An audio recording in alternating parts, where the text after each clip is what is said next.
Bismillahirrahmanirrahim. Assalamualaikum warahmatullahi wabarakatuh. Alhamdulillahilladzi wa kafa. Wassalatu wassalamu ala asyrafil anbiya wal mursalin. Nabiyil ummi alladzi wulida wa bu'itha bi Makkah. Thumma hajara wa mata wa dufina bil Madinah. Wa ala alihi wa sahbihi ajma'in. Amma ba'd. Mendalam rasa syukur kita kehadirat Allah Subhanahu wa taala, kita sehat walafiat dan mengawali aktivitas pagi hari ini dengan tadzkirah. Niat kita mudah-mudahan mengawali pagi dengan tadzkirah ini ada hal kecil, mudah-mudahan sederhana, bertadzkirah tentang ajaran-ajaran agama kita. Salawat dan salam atas junjungan kita Nabi Allah Muhammad sallallahu alaihi wasallam. Pemirsa sekalian yang berbahagia, kadangkala kita ini merasa nikmat menjalani kehidupan secara otomatis. Sudah ada tapi belum banyak di antara kita yang setiap harinya itu berpikir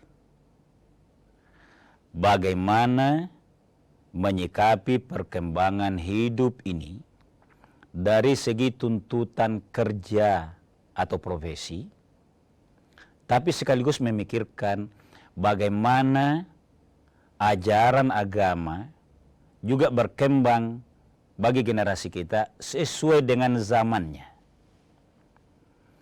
Sudah ada yang berpikir begini, tapi belum terlalu banyak. Oleh karenanya, ini perlu didorong. Saya ambil motivasinya sedikit begini. Nabi tegaskan, Adibu auladakum, didi anakmu.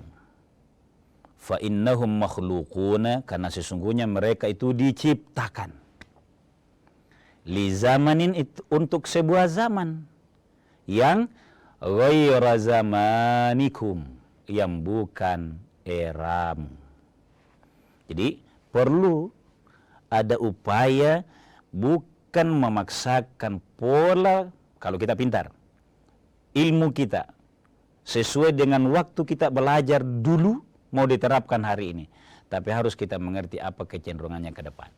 Saya mau persempit jamaah sekalian. Kita mau bawa kepada kondisi pengelolaan agama. Ini juga harus sama.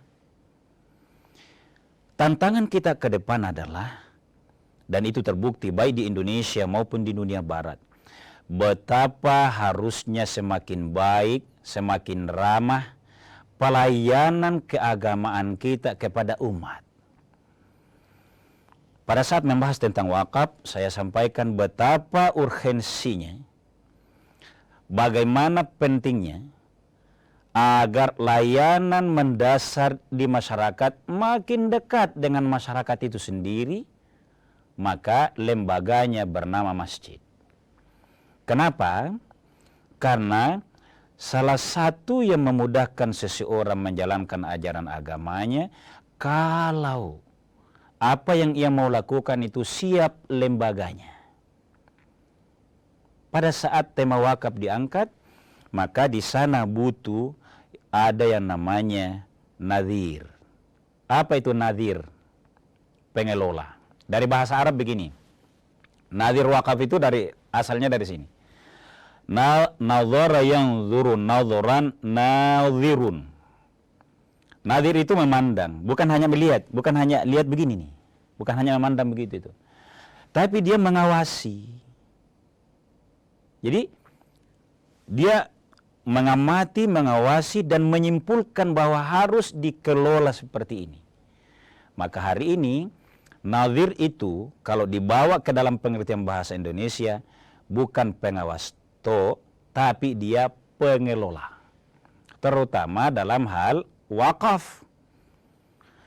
Substansinya adalah, wakaf itu berkaitan dengan harta benda yang berpotensi bernilai ekonomi dan harus tahan. manusia yang mewakafkan itu pasti akan habis waktunya. Artinya kembali kepada Allah. Tapi harta benda yang kita fahami dulu di wakaf itu kan saya review sedikit ya. Habsu mali yumkinul intifa'u bihi mamnu'un minas sarfi, menahan harta benda yang tidak boleh dibagi tapi pahalanya mengalir. Jadi harus pasti bendanya ada tapi juga berjalan manfaatnya sekaligus pahalanya. Maka boleh bendanya itu tapi dikelola oleh orang yang memang punya kapasitas dan kecakapan. Nah, itu tantangan zaman kita.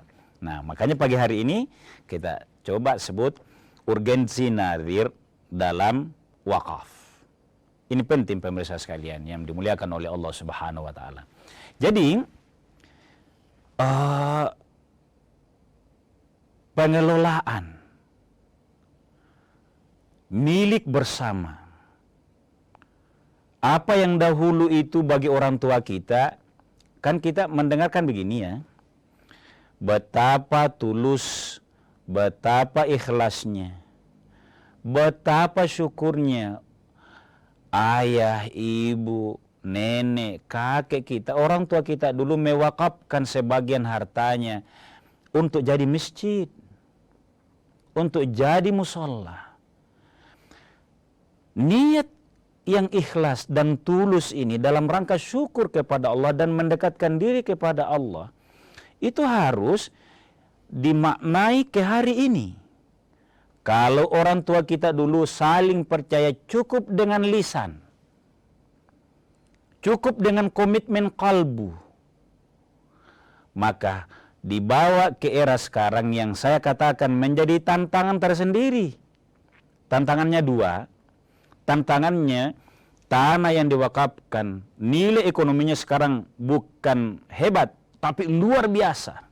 Itu kan menggoda ahli waris keluarga untuk berpikir lain, merevisi itu. Tantangan yang kedua adalah tidak mampu mengelola, padahal dia sesuatu yang harus mengalir manfaatnya. Pemirsa, kita lanjutkan setelah jeda sejenak.